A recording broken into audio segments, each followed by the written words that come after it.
Imaginez, vous avez 27 ans, vous êtes fauché à San Francisco, vous ne pouvez même plus payer votre loyer, et votre dernière idée pour survivre, c'est de vendre des céréales customisées dans la rue. Je sais ce que vous avez pensé, cette histoire paraît pathétique et loufoque, mais c'est exactement comme ça qu'a commencé l'une des entreprises les plus révolutionnaires de notre époque. Cette histoire, c'est celle d'Airbnb. Mais croyez-moi, le chemin vers les 75 milliards de valorisation a été bien plus chaotique et génial que vous ne l'imaginez. Bienvenue sur Erudium et aujourd'hui on plonge dans l'histoire vraie de Brian Chesky et ses cofondateurs. Et spoiler alerte, ça commence par des matelas gonflables dans un salon et ça finit par révolutionner l'industrie hôtelière. Pour comprendre cette folle idée, il faut remonter à octobre 2007. Brian Chesky, 27 ans, vient de Rhode Island et il est diplômé en Industrial Design. C'est un perfectionniste obsédé par l'expérience utilisateur. Il peut passer des heures à peaufiner la forme d'une poignée de porte. Son meilleur pote, Joe Gebbia, qu'il connaît de l'école de design, est un créatif pur qui voit des opportunités partout où les autres voient des problèmes. Ces deux-là partagent un appartement pourri au 1019 Rose Street à San Francisco, un loft sans charme dans le quartier Soma. Brian vient de quitter son boulot stable de designer industriel chez 3D ID et Joe galère en tant que designer freelance. Le problème ? Eh bien, ils sont complètement fauchés et ne peuvent même plus payer leur loyer, qui est tout de même de 1150$ par mois. Leurs cartes de crédit sont bientôt vides et leurs parents commencent à s'inquiéter sérieusement. San Francisco, en 2007, c'est l'enfer pour les jeunes créatifs. Les loyers sont astronomiques, ils augmentent chaque mois, les salaires sont miséreux et la concurrence est féroce. Néanmoins, ils découvrent qu'une énorme conférence de design industriel, l'Industrial Designer Society of America, va avoir lieu dans leur ville en octobre. Conséquence logique de cela, tous les hôtels de la ville sont complets et les prix s'envolent à 300-400$ la nuit. Et c'est là que Brian, désespéré, pense à une idée folle pour sauver lui et son ami. Et si on louait notre salon à des participants qui ne trouvent plus de chambre ? Mais son ami le regarde comme s'il était devenu fou. Attends, tu comptes vraiment faire dormir des inconnus chez nous ? Exactement. Ils ont de la place, les autres ont besoin de toi, et eux ont besoin d'argent. L'idée paraît complètement absurde. Qui voudrait réellement dormir chez un inconnu sur un matelas gonflable ? Mais les deux amis n'ont plus vraiment le choix. C'est ça ou l'expulsion. Ils foncent donc chez Target, achètent 3 matelas gonflables à 40$ pièce, leurs dernières économies, et les installent dans leur salon. En une nuit seulement, ils vont bricoler un site web ultra basique avec les moyens du bord. Ils l'appellent Airbed and Breakfast. Leur proposition révolutionnaire ? Un matelas gonflable dans un vrai appartement, le petit déjeuner fait maison, l'accès à leur wifi et leurs conseils locaux pour 80$ la nuit. À ce moment, c'est en réalité 4 fois moins cher que les hôtels et infiniment plus authentique. Ils postent en ligne 3 photos floues de leur salon et une description enthousiaste. Puis, ils n'ont plus qu'à attendre en croisant les doigts. On arrive alors au premier week-end d'octobre 2007. Et là, miracle. 3 clients ont réservé la chambre. Il s'agit de Amol Serve, un ingénieur de 30 ans de Boston, Kate Manalak, une designeuse de 35 ans de San Francisco qui habitait à 45 minutes et préférait éviter les trajets, et enfin Michael Sable, un entrepreneur de l'Utah. Ces 3-là, sans même le savoir, sont devenus les 3 premiers clients d'un empire qui pèsera plus tard 75 milliards. Brian et Joe sont complètement euphoriques. Ils viennent de gagner 240$ en louant leur salon. Plus incroyable encore, leurs invités ont adoré l'expérience. Ils ont eu l'occasion de parler avec leurs hôtes, découvrir la ville comme des locaux et vivre une expérience totalement différente des hôtels froids et impersonnels.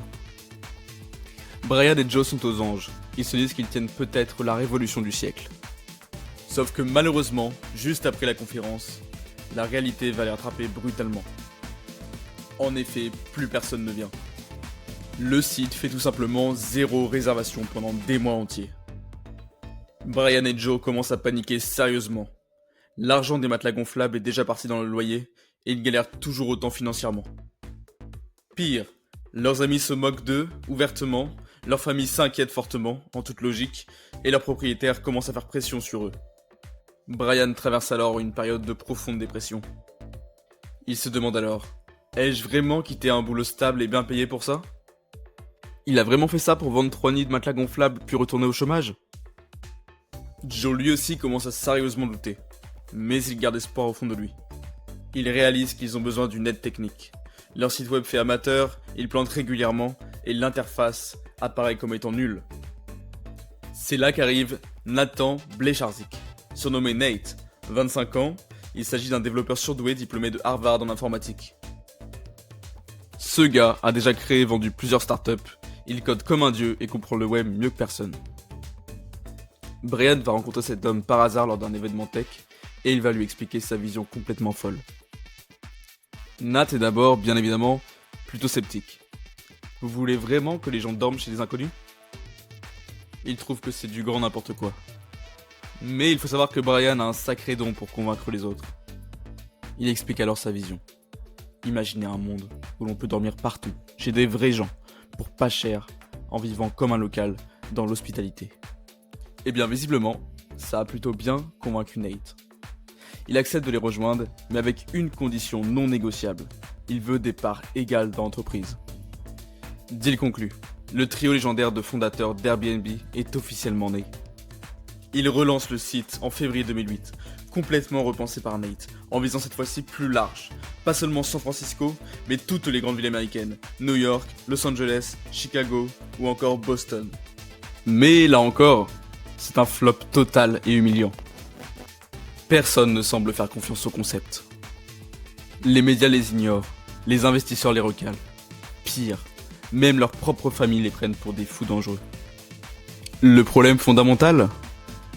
Eh bien en fait, en 2008, l'idée de dormir chez des inconnus paraît complètement folle et dangereuse. Internet, c'est encore tout nouveau pour beaucoup de gens. Les réseaux balbutient, la confiance numérique n'existe pas. Leurs parents paniquent. Tu vas te ruiner. Leurs amis ironisent. C'est vraiment le motel du pauvre.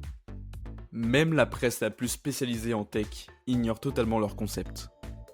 Pendant 8 longs mois de galère, ils enchaînent des journées pathétiques. 5 $ de revenus le lundi, 12 le mardi, 0 le mercredi, 3 le jeudi. Brian se demande alors s'il n'a pas définitivement gâché sa vie. Joe lui aussi commence sérieusement à craquer, mais il reste obstiné. Dans l'équipe, seul Nate reste réellement optimiste. Lui, dans son coin, il continue à coder pendant plus de 15 heures par jour, comme un malade, pour améliorer le site. Mais à côté, l'argent s'épuise et les dettes s'accumulent pour les deux amis. Ils se voient contraints de manger des pâtes et des céréales, que ce soit matin, midi ou soir. Brian doit même emprunter de l'argent à sa mère pour payer sa part du loyer. C'est quand même une sacrée humiliation pour lui, un mec de 27 ans diplômé d'une école prestigieuse. Nous sommes maintenant en août 2008. Les conventions démocrates et républicaines se préparent pour les élections présidentielles. Denver et Minneapolis vont accueillir des milliers de journalistes et de politiques. C'est alors que Brian a une idée marketing complètement dingue qui va changer leur destin. Créer des boîtes de céréales customisées sur le thème des élections. Voici donc les Obama's Ho et les Cap'n McCain, du nom de son rival à l'élection. Ils passent alors des nuits entières à designer les packaging, achètent plus de 500 boîtes de céréales génériques à 3 $ pièce et recollent leur création par-dessus. Au final, le résultat est plutôt bluffant. On dirait de vraies céréales de campagne électorale. Ils partent alors vendre ça dans les rues de San Francisco, devant les universités et devant les cafés branchés. Et en fin de compte, l'accueil est délirant. Les gens adorent leur concept. Ils se marrent, ils achètent plusieurs boîtes pour les offrir. Maintenant, vous allez me dire, quel est le résultat de tout cela? Eh bien, ils vendent chaque boîte 40 $ au lieu de 3 $. En quelques semaines seulement, ils gagnent 30 000 $ avec des céréales customisées. Cette histoire deviendra légendaire dans la célèbre Silicon Valley. Les mecs ont financé Airbnb en vendant des céréales dans la rue.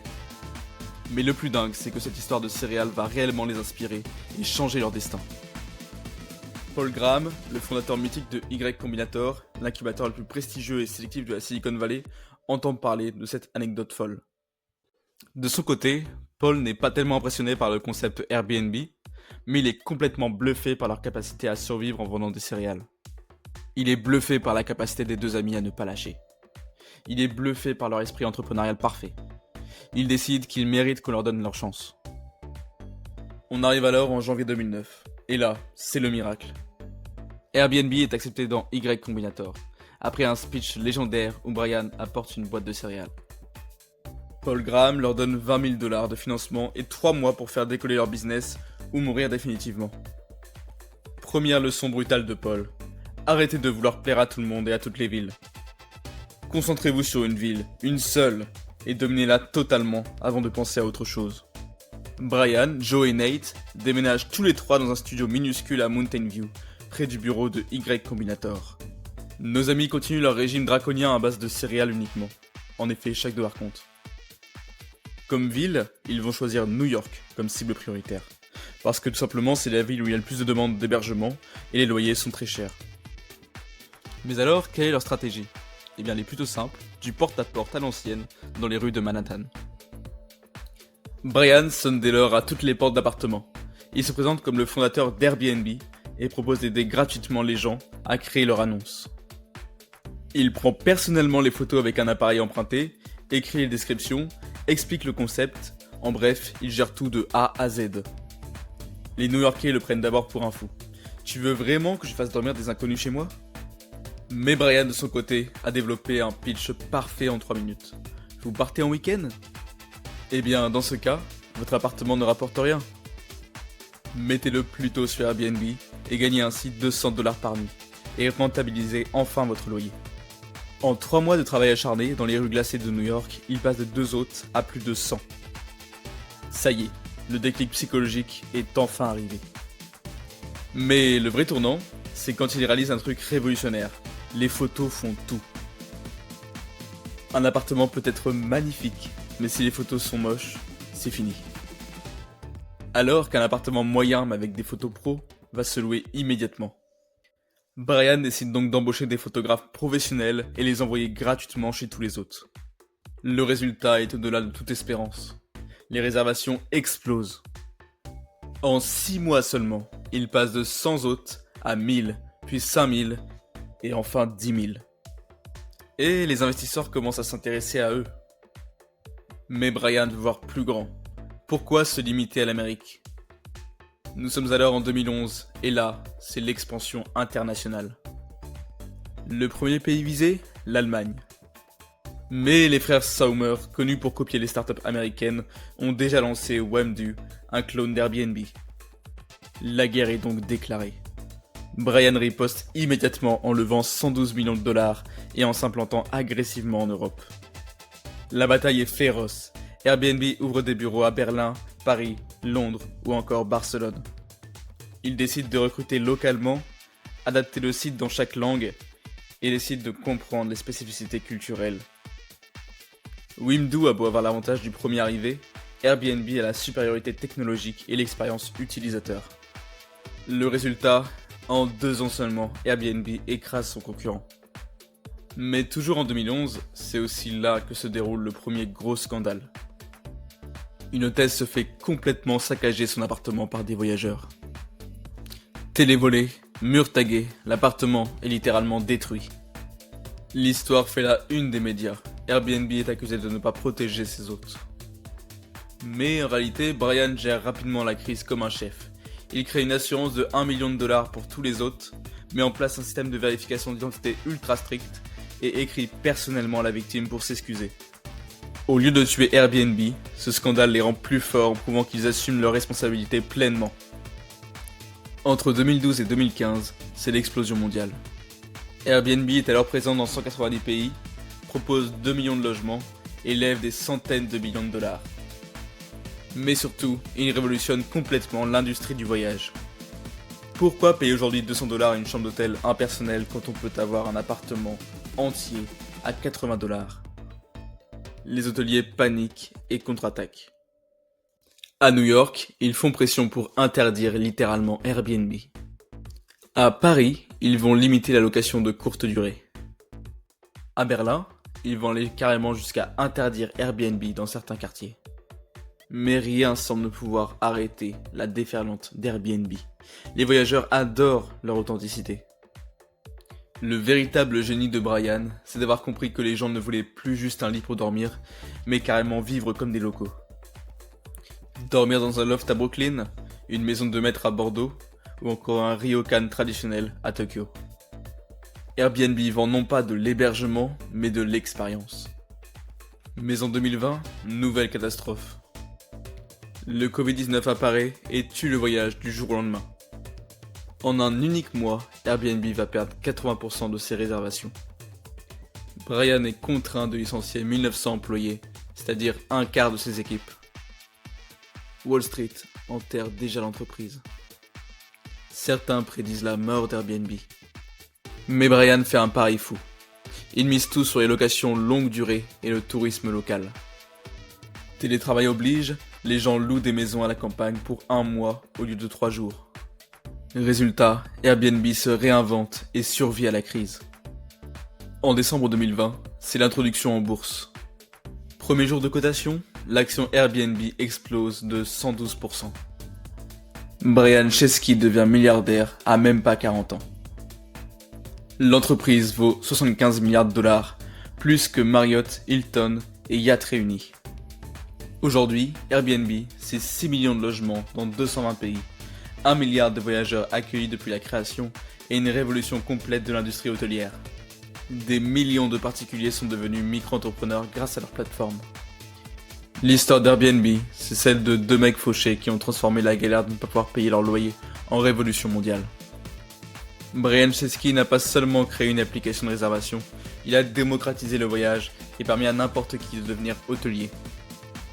De matelas gonflables vendus 80$ la nuit à un empire de 75 milliards, la leçon est claire. Parfois, les meilleures idées naissent de la nécessité absolue de survivre. Et vous, avez-vous déjà testé Airbnb ?